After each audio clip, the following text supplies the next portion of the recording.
Hello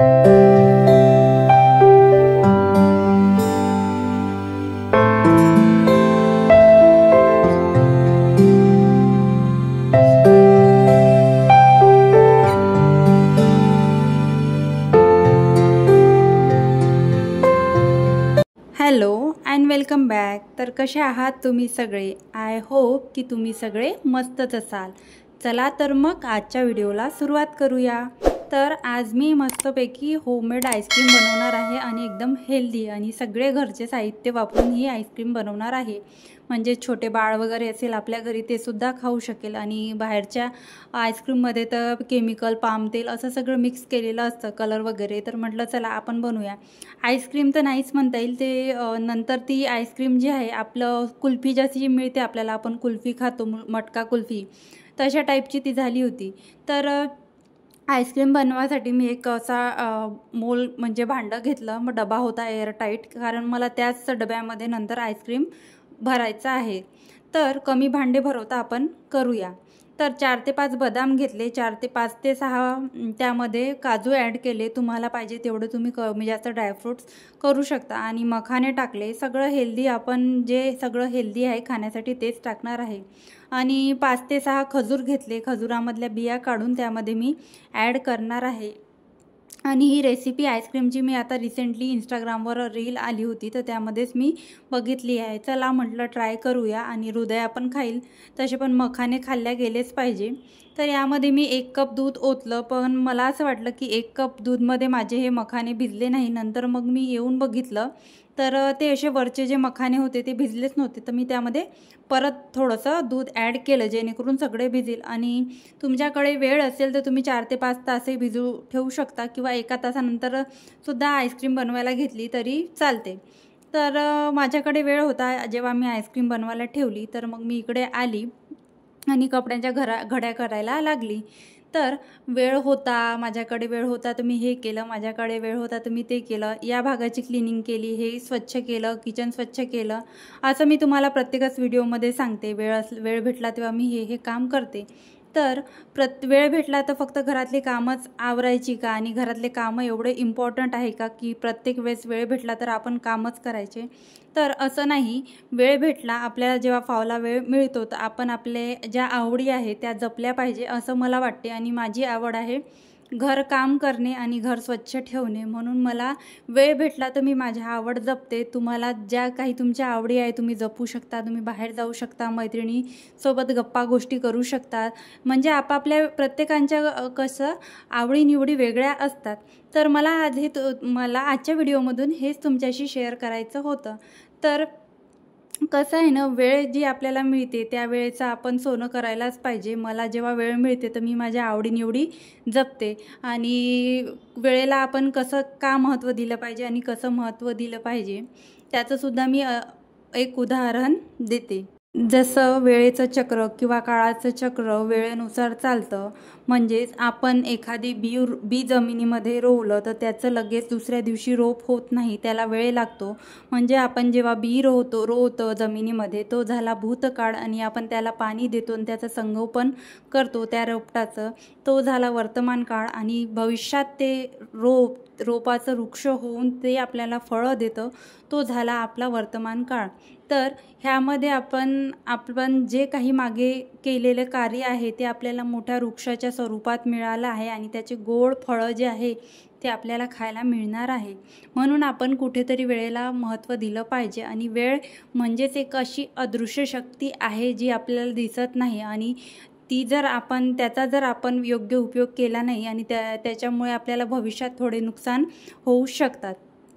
तर हे सगळे कामं वगैरे आवरून माझ्याकडे जो काही वेळ भेटतो तो पण मी माझ्या ज्या आवडीनिवडी आहे त्याच्यासाठीच मी देतेच. म्हणजेच आता माझं हे सुरू आहे, मी आता व्हिडिओ वगैरे बनवते, त्याच्यामध्ये सुद्धा मी माझा वेळ देते. त्याचबरोबर घरातलं पण बघते, हृदयाचं पण बघते, सगळ्या गोष्टी मॅनेज करते. आणि थोडासा म्हणजे झोपण्यामध्ये थोडा वेळ कमी दिला, आपण कमी झोपलो तर ह्या गोष्टी मला काही म्हणजेच आता काही दिवस झाले मी या गोष्टी शिकत आहे. म्हणजे आपण कसा वेळ वाचवला पाहिजे आणि कुठे आपला वेळ कमी वाया जाईल. खूप आयुष्यामध्ये टाईमपास झाला आहे, असं वाटत आहे की आता नको, आता फक्त आपल्याला घराकडे वेळ द्यायचा आहे. आणि आतापर्यंत जो आपण टाईमपास केला, आतापर्यंत आपण काहीच केलं नाही, करिअर पण काही केलं नाही, तर ते आता आपण करूया. तर असं मला वाटते. आय होप जे मी तुम्हाला सांगितलं वेळेविषयी ते तुम्हाला कळलं असेल.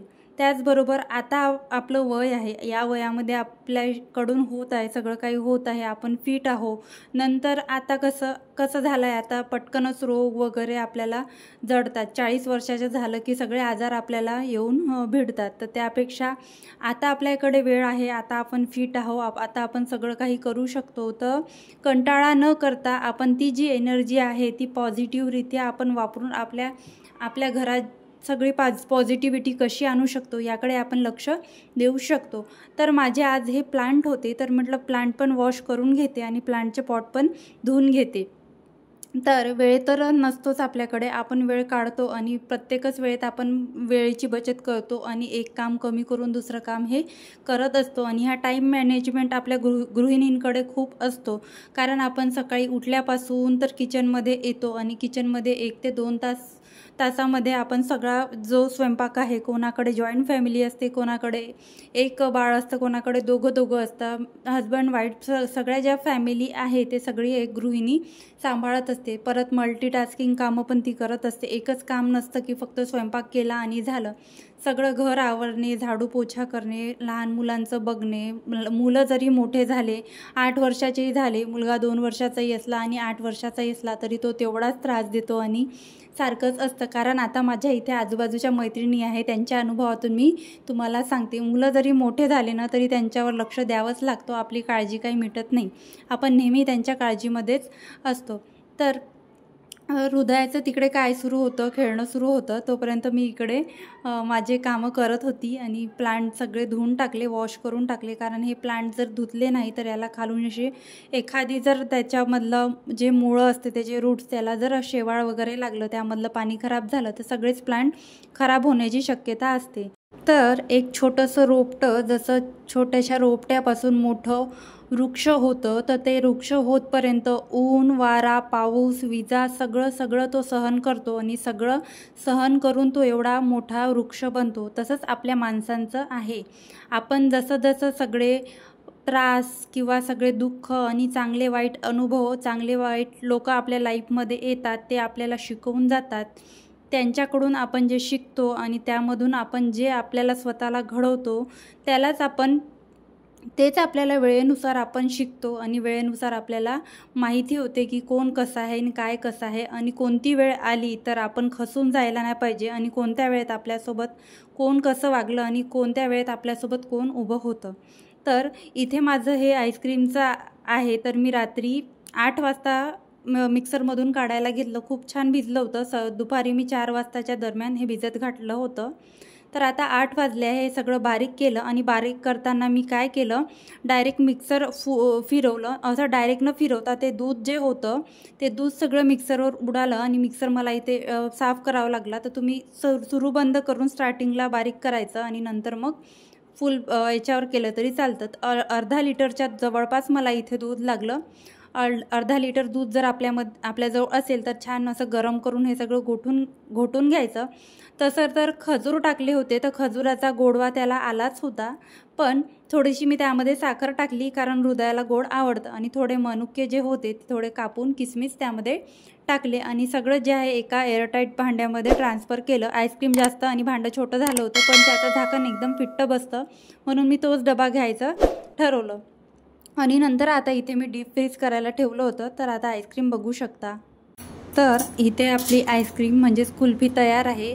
तर कसा वाटलं तुम्हाला आजचा व्हिडिओ मला कमेंटमध्ये नक्की सांगा. आणि व्हिडिओ आवडला असेल तर व्हिडिओला एक लाईक आणि तुम्ही जर चॅनलवर नवीन असाल तर चॅनलला सबस्क्राईब करायला विसरू नका. भेटूया अशाच एका नवीन व्हिडिओ व्लॉगमध्ये. तोपर्यंत बाय बाय.